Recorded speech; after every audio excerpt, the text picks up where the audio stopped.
தாண்டி பார்த்தா வானம், குஞ்சி பார்த்தா பூமி, நேர்ல பார்த்தா காடு, நெஞ்சுக்குள்ள பார்த்தா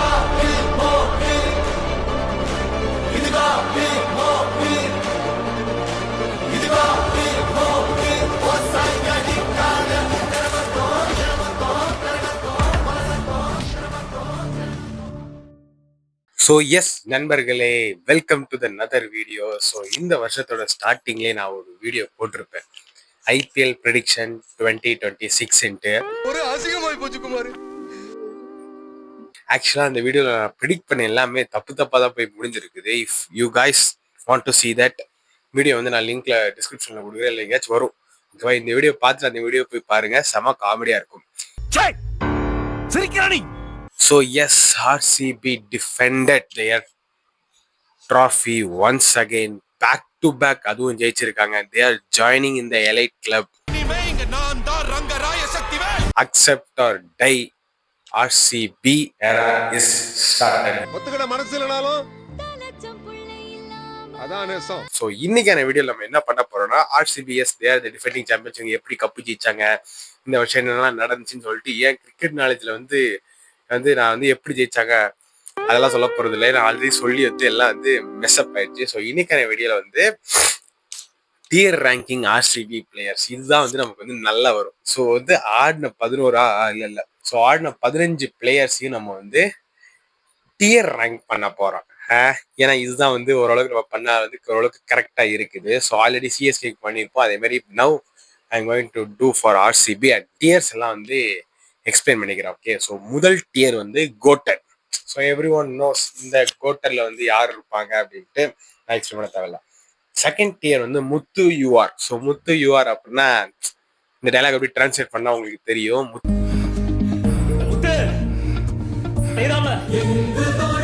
முத்து நீதாம்லே, அந்த மாதிரி நம்ம வந்து சும்மா ஏதோ வந்து சும்மா நல்லா ஆடுவோம் அப்படின்னு எதிர்பார்த்துருவோம். But man leading the team from the front மாதிரிலாம் வந்து ஒரு இன்னிங்ஸ் ஆடினாங்க. அந்த மாதிரி பிளேயர்ஸ் எல்லாம் முத்து யூஆர்ல வந்து போட போறோம். ஓகேவா? And the next is clutch. குர்ரால் பாண்டியா மாதிரி யாரெல்லாம் வந்து கிளச்னாலே வந்து குர்ரால் பாண்டியா தான் ஞாபகம் வராரு, பட் ஸ்ட்ரெயிட்டா அவர் அந்த டேல இருப்பாரு. ஸோ அவரு மாதிரி யாரெல்லாம் வந்து பெர்ஃபார்ம் பண்ணாங்களோ அவங்கெல்லாம் வந்து கிளச்ல போட போறேன். அண்ட் தென் வந்து ஜெம் ஹேஸ் நோ வேல்யூ. அதாவது வந்து ஜெம் ஆஃப் அ பர்சன், அதாவது வந்து அவர் ஆடின கிரிக்கெட்ஸ் எல்லாமே சூப்பரா இருந்துச்சு. டெஃபினட்டா அந்த வருஷம் RCB வந்து செம்மையா ஆடுவார் அப்படின்னு எதிர்பார்த்துரும். பட் எதிர்பார்த்த அளவு பெர்ஃபார்ம் பண்ணாத பிளேயர்ஸ், நல்ல பிளேயர்ஸ் எல்லாம் வந்து ஜெம் ஹேஸ் நோ வேல்யூல பட போறேன். அந்த last dear is dear Jitesh Sharma. Dosa idli sambar chutney dosa idli sambar. Jitesh Sharma வந்து எப்ப வந்து அவன் வந்து பாட்டு பண்ணணும் அப்பவே எனக்கு தெரியும் எப்பமாச்சும் உத வாங்குவான் அப்படின்ட்டு. இது இல்லாம அதாவது இந்த வாய் பேசுறவங்க எல்லாம் வந்து எப்பவுமே அடிவாங்க. வந்து என்னோட டாப் பாட் வந்து கொலாப்ஸ் ஆகணும், அப்படின்னா நான் போய் யாருன்னு காமிக்க முடியும். இந்த மாதிரி ஓவர் கான்ஃபிடன்ஸ் பேசிட்டு இருந்தாரு. இந்த வருஷம் பெருசா அவருக்கு பேட்ல படல. ஸோ ஜித்தேஷ் சர்மா மாதிரி ஆடின பிளேயர்ஸ் எல்லாம் ஜித்தேஷ் சர்மால போறோம். And no guys get offended. அதாவது நான் சிஎஸ்கே ஃபேன், அதனால வந்து ஜித்தேஷ் சர்மா போட்டு ரொம்ப கலாய்க்கிறேன்னு வந்து யாரும் அஃபெண்ட் ஆக வேண்டாம். நான் சிஎஸ்கேக்குமே டியர் ரேங்கிங் பண்ணும்போது டியர் தூபேர் ஒன்று போட்டு பண்ணேன். So it's just for fun. Okay, ஆரம்பிக்கலாங்களா? ஸோ எஸ் நண்பர்களே, let's start tier ranking every players of RCB. Okay, so முதல்ல எந்த பிளேயர் அப்படின்னா வந்து ரஜத் பட்டிதார். ஸோ ரஜத் பட்டிதார் வந்து நம்ம எதுல போடலாம் அப்படின்னா I will put him in முத்து யூஆர். S,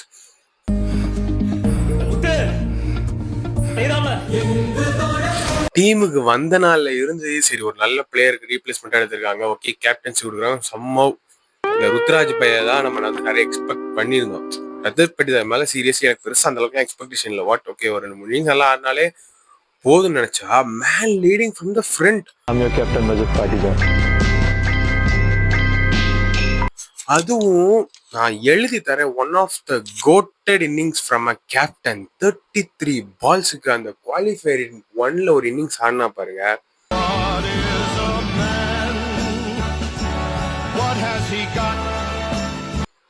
That is what Rajat Patidar. And I felt இவனையா போய் ருத்ராஜ் கூட கம்பேர் பண்ணிட்டு இருந்தோம்னு எனக்கு ஒரு ஃபீலிங்கே வந்து எனக்கு அன்னைக்கு நாள்ல வந்துச்சு. ஸோ ரஜத் பட்டிதாரை வந்து ஸ்ட்ரெயிட் அவே முத்து யூஆர்ல போடுறேன்.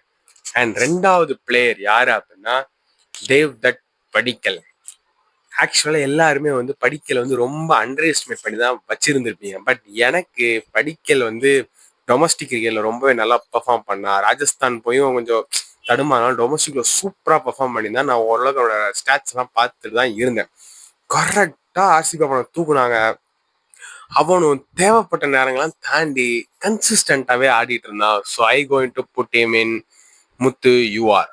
ஸோ 2 பேரையுமே முத்து யூஆர் தான் போட போறேன். அடுத்ததா விராட் கோலி. விராட் கோலி 2024 முன்னாடி வரைக்கும் அவருடைய ஸ்ட்ரைக் ரேட் வந்து 140.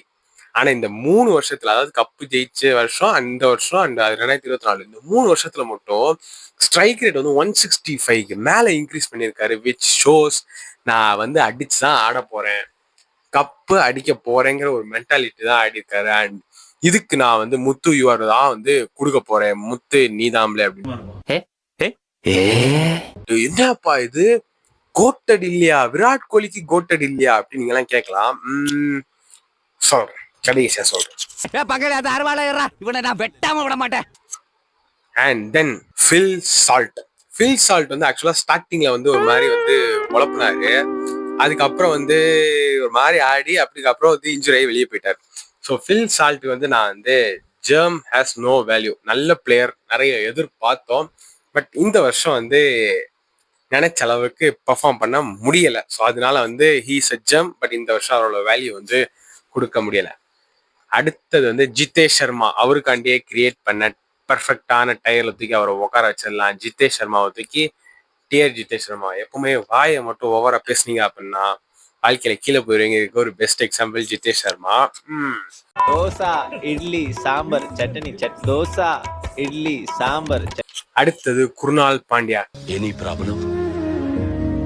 One phone call. There I say, it looks like at this stage a match winning. Clutch. Mumbai Indians ஏன் 5 வருஷம் கப்பு ஜெயிக்கல, குருணால் பாண்டியா ஏன்டா விட்டீங்கன்னு ஒவ்வொருட்டையும் வந்து ஃபீல் பண்ண வச்சுட்டான். அதுவும் ஃபைனல்ஸ்னு வந்துட்டு ஒரு பெர்ஃபார்மன்ஸை போடுறான், ஒரு பீக் பெர்ஃபார்மன்ஸ் போட்டுட்டு இருக்கான். அண்ட் பவுலிங்ல எப்பெல்லாம் லைட்டா வந்து ரன்ஸ் அங்கங்க போகுது, ஹேசல்வுட் விக்கெட் எடுக்கல, புவனேஸ்வர் குமார் பெருசா விக்கெட் எடுக்கல, என்ன பண்ணலாம்னு யோசிச்சுட்டு இருந்தா உடனே பாண்டியா கையில பவுலிங்கை கொடுத்துடுறாங்க. அண்ட் வந்தோடனே விக்கெட் எடுத்துடுறான் மேடம். அந்த மாதிரி போடுறான். சீரியஸ்லி செம கிளச் பிளேயரு. அடுத்தது வந்து நம்ம சிங்கப்பூர் மாமா. இந்த வருஷம் வந்து ஒரு மாதிரி கிளச் பண்ணிட்டு தான் ஆடிட்டு இருந்தாரு. சென்னை கூட ஒரு இன்னிங்ஸ் ஆடினா மேடம், அந்த ஒரு இன்னிங்ஸ்லேயே முடிஞ்சு, அவனுக்கு கொடுத்த காசுல அந்த ஒரு இன்னிங்ஸ்லேயே முடிஞ்சு. நோ பால்ல மட்டும் விக்கெட் இருந்தா அப்படியே போயிருப்பான். அதுக்கப்புறம் வந்து அடிச்சான் பாருங்க, அடி இல்ல, ஒவ்வொன்றும் இடிதான். எதுக்குடா அவனை தொட்ட? அவன் சுடு தண்ணியிலேயே கைய விடுவான், உன்னை சும்மாவா விடுவான்?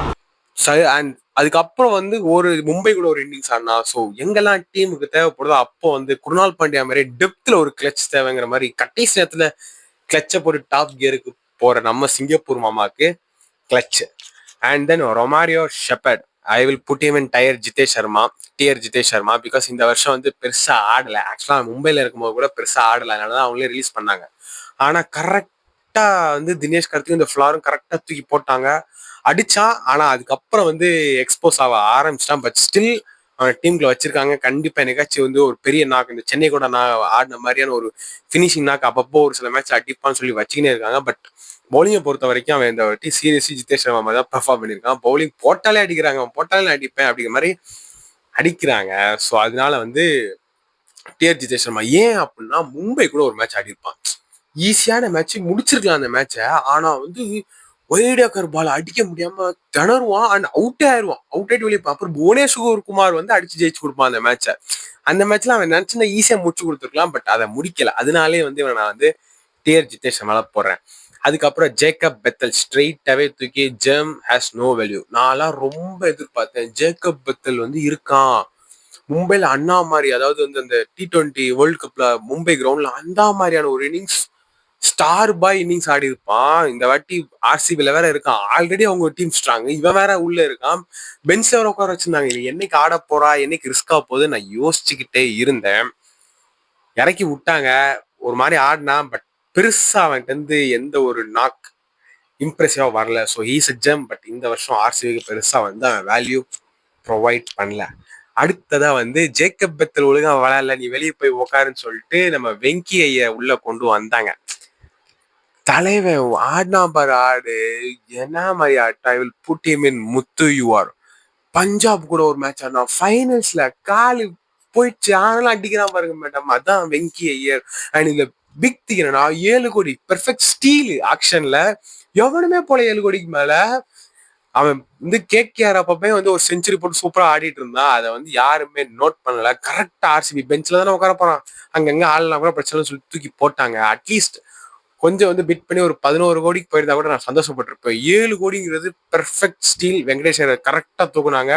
அவனும் 7 கோடிக்கு வந்து ஆடி கொடுத்துட்டான். அதாவது சென்னை சூப்பர் கிங்ஸும் கிட்டத்தட்ட பெஞ்ச்ல எல்லா பிளேயர்ஸும் உள்ள கூட்டு வந்துட்டான். உள்ள கூட்டு வந்து அவன் மறுபடியும் பெஞ்சு போய் வந்து அடுத்த பிளேயர் வர்றான், அவனும் மறுபடியும் போய் பெஞ்ச்ல போய் உட்காந்துறான். பெஞ்ச்ல இருக்கவனும் ஆட மாட்டேங்கிறான். ஆனா இவங்க பெஞ்ச்ல பிளேயர்ஸ் எல்லாம் மான்ஸ்டர்ஸா இருக்காங்க. Seriously very very well done action for RCB this time. பெஞ்ச்ல இருக்க பிளேயர்ஸ் எல்லாம் ஃபில்சால்ட் ஆடிட்டு இருக்கும்போது ஜேக்கப் பத்தில் வெளில உட்காந்துருக்கான். என்னடா இவன் வெளில உட்காந்துருக்கான், ஜேக்கப் பத்தில் வந்து ஒழுங்கா இல்லாட்டி வெங்கியர் வந்து ஆடுறான். அடுத்ததா வந்து ஜோஷ் ஹேசலோட ஸ்ட்ரெயிட்டாவே தூக்கி முத்து யூஆர்ல நான் போட்டுறேன். பிகாஸ் அவன் சென்னையிலலாம் இருந்தான், சிகப்பு துப்பிங்கிற மாதிரி இருக்கு. பட் ஸ்டில் போடுறா மேடம் ஒரு டெஸ்ட் மேட்ச் லென்த் பவுலிங்கு எவனாலே அடிக்க முடியல. நேத்துலாம் வந்து இவனுக்கு போட்டான், சுப்மன் கில்ல வந்து சொல்லி வச்ச மாதிரி தூக்கலாம். ஃபர்ஸ்ட் பால் பண்ணா 4 அடிக்கிறியா, இன்னும் கொஞ்சம் ஷார்ட் ஆஃப்ல இருந்து எக்ஸ்ட்ரா போடுறேன், முடிஞ்சா அடிச்சுன்னு சொல்லி தனாவட்டா போடுறான் மேடம். அதுலயும் கரெக்டா விக்கெட் விழுந்துருது. ஸோ ஜோஷ் ஹேசல்வுட் முத்து யூஆர் தான் தப்பில்லை. இந்த பவுலிங் என்ன இருக்கிற வரைக்கும் அடுத்த 4 வருஷத்துல எனக்கு தெரிஞ்சு மினிமம் 3 பிளே ஆஃப்ஸ் இல்ல 3 ஃபைனல்ஸ் டெஃபினட்டா ஆடுவாங்க. இன்னொரு கப் ஜெயிக்கிறதுக்கான வாய்ப்புகள் கூட இருக்கு. அன்டில் அன்லெஸ் இந்த பவுலிங்ல வந்து ஒஸ்டா பெர்ஃபார்ம் பண்ணணும், இல்ல ஆக்ஷன்ல வெளியில போகணும். போகாத வரைக்கும் if they maintain this bowling என்ன அதுக்கப்புறம் யாரு அதுக்கப்புறம் ரஷீத் சலாம் நேராவே தூக்கி I will put him in கிளச்ல போடலாமா முத்து யூஆர்ல போடலாமா? சரி ஓகே, நான் கிளச்லேயே போடுறேன். ஏன் கிளச்ல போடுறேன் அப்படின்னா இந்த பையனும் கரெக்டா வரா. வந்து பவர் பிளே முடிஞ்சதுக்கு அப்புறம் தான் ஓவர் தராங்க. அங்கங்க ஒரு விக்கெட்டை கரெக்டா எடுத்துடுறான். நமக்கும் தான் கிளச் பவுலர்ஸ்ன்னு வராங்களே, ஸ்பென்சர் ஜான்சன். எஸ், பட் அவனுக்கு வரவனுங்களாம் பாருங்களேன் ஸ்டார் பிளேயர்ஸ் ஆயிடுறானுங்க. பெஞ்ச்ல இருந்து வந்தவன்லாம் ஸ்டார் பிளேயர்ஸ். இவனும் ஒரு ரிப்ளேஸ்மெண்ட் தான் வந்தான். Star madam, star. RCB are producing stars. We are living in dream. Accept or cry, but this is the true. Okay, அடுத்ததா வந்து யாரு? அடுத்ததா வந்து சுயாஷ் சர்மா ஒத்துக்கு இந்த வருஷம் ஆக்சுவலா வந்து பெருசா வந்து பெர்ஃபார்ம் பண்ணல. இல்ல அவருக்கு வாய்ப்பு கொடுக்கல. பிகாஸ் குரால் பாண்டியா மட்டும் போதும்னு வச்சுட்டாங்க. நான் எதில் தூக்கி போடலாம்? ஜெம்எஸ் நோ வேல்யூவா இல்ல கிளச்சா? சரி ஓகே, இந்த மேட்ச் ஒழுங்கா இந்த வருஷம் வந்து பெருசா வந்து பெர்ஃபார்ம் பண்ணதுனால இஸ் அ ஜெம். கரெக்டா அந்த ஜெர்மை வந்து கேகேஆர்ல ஆடினா 1-2 மேட்ச் நல்லா ஆடினா அவங்க ரிலீஸ் பண்ணாங்க, கரெக்டா தூக்கிட்டாங்க. அண்ட் ஆர்சிபிக்கு வந்து அந்த மாதிரியோட பெர்ஃபார்மன்ஸை போட்டான். இந்த வருஷம் அதிகமா ஆடல, அதனால ஹீஸ் அ ஜெம். பட் இந்த வருஷம் ஆடாததுனால எஸ் அவனால இருந்த பொட்டன்ஷியல் வந்து டீமுக்கு கொடுக்க முடியல. அதனால ஜெம்எஸ் நோ வெளியில போடுறேன். ஓகேவா? அடுத்ததா வந்து புவனேஸ்வர் குமார் ஸ்ட்ரெயிட்டாவே தூக்கி முத்து யூஆர். புவி மேடம், அதாவது தினேஷ் கார்த்தி அந்த ஃபுட்டேஜ் நீங்க பாத்திருப்பீங்கன்னு தெரியல. புவனேஸ்வர் குமார் வந்து ஒரு டிஸ்கஷன் போய்கிட்டு இருக்கும். அது ஒரு மாதிரி எனக்கு எப்படி அந்த டிஸ்கஷன் புரிஞ்சது அப்படின்னா, புவி வேணாம் எங்க பெர்ஃபார்ம் பண்ண போறான் அந்த மாதிரியான ஒரு டிஸ்கஷன் போய்கிட்டு இருக்கும். அப்ப தினேஷ் கார்த்திக் ஒன்று சொல்லுவான், புவி வந்து எப்பவுமே பெர்ஃபார்ம் பண்ணக்கூடிய ஒரு பவுலர், அவனெல்லாம் நீங்க அண்டர் எஸ்டிமேட் பண்ணவே கூடாது அப்படின்னு இருப்பான். Although Bhuvi doesn't get injured. No, just for the record, I am convinced he is the best bowler India has after Bumrah even today. What? Bhuvneshwar Kumar. He is the best T20 bowler. He proved him right. And Dinesh Karthik கரெக்டா Bhubaneswar Kumar read பண்ணிருக்கான். அவன் என்னைக்குனாலும் perform பண்ணக்கூடிய ஒரு player madam. ஏதாச்சும் ஒரு சீசன்ல நமக்கு கப்பே அடிச்சு கொடுப்பான்னு வந்து கரெக்டா சொல்லியிருக்கான். ஓப்பனிங்கும் சூப்பரா போடுறான், டெப்த்லயும் சூப்பரா போடுறான். இந்த மாதிரி ஒரு பவுலர்லாம் எங்களுக்கு கிடைச்சா. But still Josh Hazlewood and Bhuvneshwar Kumar steal of RCB. And Bhuvneshwar குமார்லாம் அப்பா சன்ரைஸ் நடுவில் கொஞ்சம் ஃபார்ம் அங்கங்க போன மாதிரி இருந்துச்சு. கரெக்டா அந்த டைம்ல தூக்கி போட்டாங்க Dinesh Karthik. And at last யார் அப்படின்னா ஜேக்கப் டஃபி. இவனை தூக்கி நம்ம எதுல போடலாம் அப்படின்னா, பட் ஒரு சில மேட்ச்லாம் அடி வாங்கினான் ரைட்டா. ஸோ அதனால வந்து ஜெம். பட் இந்த வருஷம் நான் நினைச்ச அளவுக்கு நம்பர் 2 பவுலரே எடுத்துட்டாங்க இல்லையா. அப்போ இந்த ஷோ வந்து நான் வந்து புவனேஸ்வர் குமார் மாதிரி பெர்ஃபார்ம் பண்ணுவான், பம்பிள் கப்ல வருவான்னு நினைச்சேன். பட் அந்த அளவுக்கு அவனால ப்ரொவைட் பண்ண முடியல. அண்ட் நிறைய மேட்ச் உதவாதனால அவனை தூக்கி வெளியே வச்சுட்டு ட்ராக்கு ஏத்தாப்புல தான் சுயேஷ் தூக்கி வெளியே போட்டு அவனை கொண்டு வந்தாங்க. But he has done his job. So அதனால ஜெம் ஹஸ் மொபைலே நான் போடுறேன். சரி, ஓகே, இதை நீ கோட்டடை எம்டிஆர் லிஸ்ட் வச்சிருக்கேன், நீ ஒரு சிஎஸ்கே ஃபேனு, அதனாலதான் இப்படி பண்ணிட்டு இருக்க அப்படின்னா எஸ் அச்சி நோ. அதாவது வந்து இவ்வளவு நேரம் நான் சொல்லல, என் வாயில வந்து நிறைய வார்த்தைகள் ஸ்டீலு நல்லா எடுத்திருக்காங்க இப்படிங்கிற வார்த்தைலாம் வந்துச்சு. So I am going to put this man straight away Andy ஃபிளாரை தூக்கி நான் வந்து கோட்டல்ல போட போறேன். எஸ், சாரி, ஆண்டே ஃபிளாரை தூக்கி கோட்டல்ல போறேன். அதே மாதிரி ஐ கோயிங் டு புட் ஆண்டே ஃபிளாரை கோட்டல்ல போட்ட மாதிரி அதே மாதிரி I going to put Dinesh கார்த்திகான் கோட்டட். இந்த 2 பேரையும் கோட்டட். என்னதான் நம்ம டீம்ல பிளேயர்ஸ் இருந்தாலும் இந்த 2 பேரால தான் நீங்க 2 கப் தொடர்ந்து ஜெயிச்சிருக்கீங்க. Accept or try, that is the reality. Bhuvneshwar குமாரெல்லாம் வந்து எஸ்ஆர்ஹெச் அவ்வளவுதான், இது முடிஞ்சு போன மோட்டர் சைக்கிள் தூக்கி வெளில போடுங்கன்னு சொல்லி போட்டாங்க. தினேஷ் கார்த்திக் அந்த இன்டர்வியூ பார்த்தீங்கன்னா சொல்லியிருப்பான், இது புஞ்சி போன சைக்கிள் இல்லை மேடம், இந்த சைக்கிள் லைட்டா நம்ம வந்து ரிப்பேர் பண்ணி கொடுத்தா இன்னும் 10 வருஷத்துக்கு நல்லா ஓடும் அப்படின்னு சொல்லி புவனேஸ்வர் குமாரை எடுத்தான். புவனேஸ்வர் குமார் வந்து இன்னைக்கு வந்து அந்த மாதிரியான ஒரு பெர்ஃபார்மன்ஸை போடுறான். வெங்கடேஷ் ஐயரை ஸ்டீல் பண்ணாங்க. காம்பினேஷன்ஸ் எல்லாம் சூப்பரா மாத்தின அந்த ஆண்டி ஃபிளேர் கரெக்டா. சுயேஷ் சர்மா வந்து தேவையில்லைங்கன்னா வெளியே தூக்கி போட்டு ஜேக்கப் டெஃபியை உள்ள கொண்டு போறான். இந்த மாதிரி பண்றதுக்குலாம் எங்களுக்கு ஆள் இல்லை. ஒருத்தர் வெளியில எங்க டீம் வந்து உழப்பி விளையாண்டுட்டு இருக்கான். அந்த மாதிரிலாம் உங்களுக்கு நடக்கல. காரணம் இந்த 2 பேர். இந்த 2 பேர் வந்து உங்க டீமை வந்து எங்கேயோ தூக்கிட்டு போறாங்க. 2032க்குள்ள நீங்க 5 கப் அடிச்சா கூட I am not going to be surprise because these 2 men making their team so stronger. So these 2 are goated. So what the hell could be the difference between you and me? The difference is I'm not mid.